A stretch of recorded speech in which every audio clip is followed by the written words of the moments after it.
Meditations for Every Day in the Year by Bishop Richard Challoner. July 19th. On the Coming of the Judge. Consider first that the dead being risen shall immediately be assembled together from all places to meet the Judge, and this, as 'tis thought, near Jerusalem, in the sight of Mount Olivet and of Mount Calvary, where our Lord heretofore shed his blood for our redemption. Oh, what a sight will it be to behold our redemption!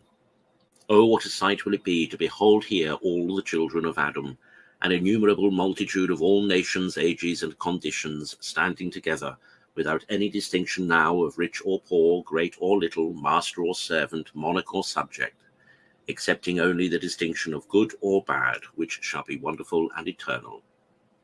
Alas, how mean a figure shall an Alexander or a Caesar make at this appearance, or any of those celebrated heroes of antiquity whose very name has made whole nations tremble.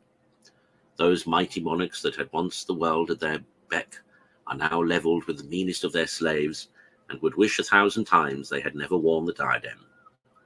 And hast thou, my soul, ever well considered the part thou shalt have to act in this last scene?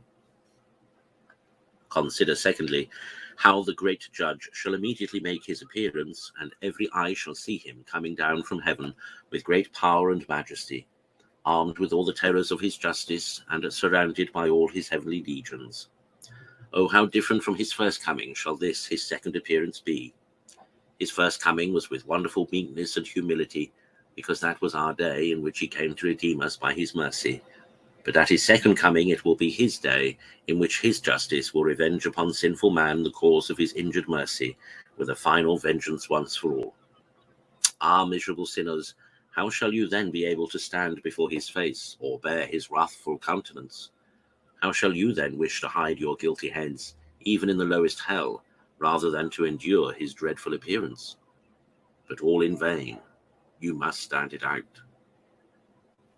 Consider thirdly, how upon this occasion the royal standard of the cross, the sign of the Son of Man, shall be carried before the Judge, shining more bright than the sun, to the unspeakable comfort of the good, and the intolerable anguish and confusion of the wicked, for having made so little advantage of the inestimable benefit of their redemption.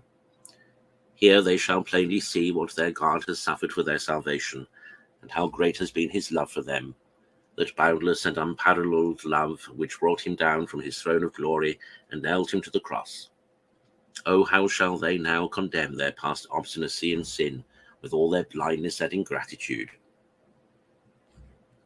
Oh, how shall this glorious ensign justify in the face of the whole universe the conduct of God and the dreadful torments he has prepared for unrepenting sinners? For what less than a miserable eternity can be punishment enough for so much obstinacy and sin, after so much goodness and love? Conclude to take care, whilst thou hast time, to make a proper provision for this great appearance, by turning now to God with thy whole heart, and embracing a penitential life. For why should thou go on any longer adding daily sin to sin, and treasuring up to thyself wrath against this day of wrath?